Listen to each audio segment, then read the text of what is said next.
PHP isn't an email program, but it does have a function called mail, which hands an email message to the web server's mail transport agent.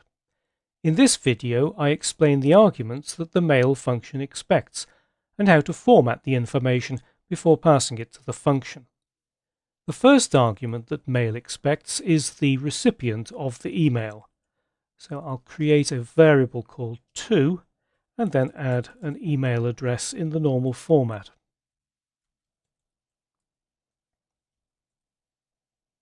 If you want to prettify the email address by adding the person's name, put the name first and then wrap the email address itself in angle brackets. And if you want to send to more than one person, separate the email addresses by a comma.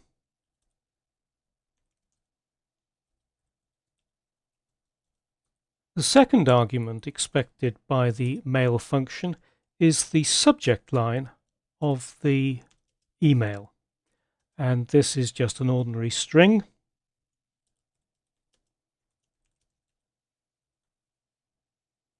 It shouldn't contain any new line characters, it just needs to be a single string. The third argument is the body of the email message.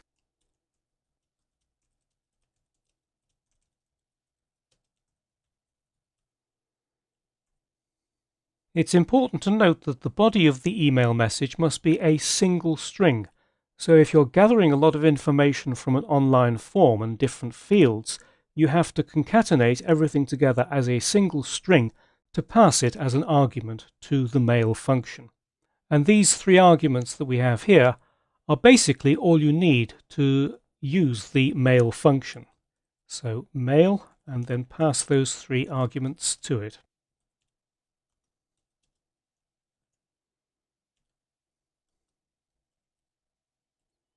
Although these are the only arguments that are required by mail, in practice there are two other arguments that are very frequently used. The fourth argument is for additional headers, and I'll use a variable called headers. These additional headers are email headers like CC, BCC, from, and so on. If you add more than one additional header, each one has to be separated by a carriage return and new line character. So I'll use a double quoted string so that I can use the escape characters, and then from, and the header is followed by a colon, and then it will be, say, webmaster at example.com, and then \r\n. That creates the carriage return and new line character. Some web servers automatically set the value of the from header, but if it's not set automatically by your web server, you need to include this in your script, otherwise you will generate an error. By default, the PHP mail function uses the Western European encoding, so if you're using UTF-8 encoding in your web pages, you need to add a header for the correct encoding. So I'm going to use the combined concatenation operator, which is a period followed by an equal sign, and then I will have another header which will be content type, colon, text / plain, then a semicolon followed by char set equals UTF-8, and then a carriage return and a new line character.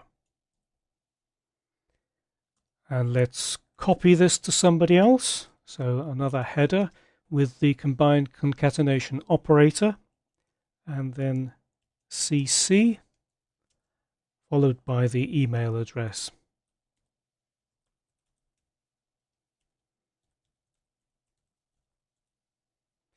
Now, if that's the last header, you don't need to have the carriage return and new line character at the end, so let's just finish it like that. And then you would insert that as the fourth argument to the mail function. The fifth argument is increasingly being demanded by many hosting companies. It's a security measure, and it ensures that the mail has been sent by an authorized person. In other words, to stop spam. So if your hosting company requires this fifth argument, you add it in like this, comma after the headers, and then it has to be a string, and it begins with a -F and then immediately followed by your email address.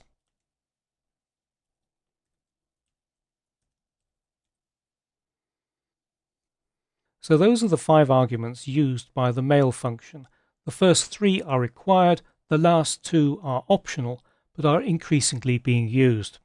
So it's to the recipients, the subject line, the body of the message as one complete string, any additional headers separated by carriage returns and new line characters, and then finally, if it's required by your hosting company, a string which consists of -F followed immediately by your own email address. The mail function returns a Boolean depending on whether it succeeds or fails, so it's quite useful to capture the success of the message in a variable like that. You can then use this Boolean variable in a conditional statement to find out whether the mail has succeeded or not. Now, before you try this out for yourself, there are a couple of important points to note. The first one is that the mail function needs to communicate directly with a mail transport agent, and you're unlikely to have one in your local testing environment, so you'll need to do this on your remote server.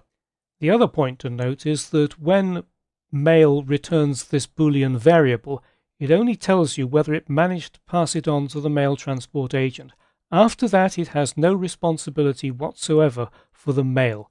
So even if success is true, it won't guarantee 100% that the email will be delivered. That depends on everything else that happens in the email chain. So that's how you use the mail function and format the information that's passed to it as arguments.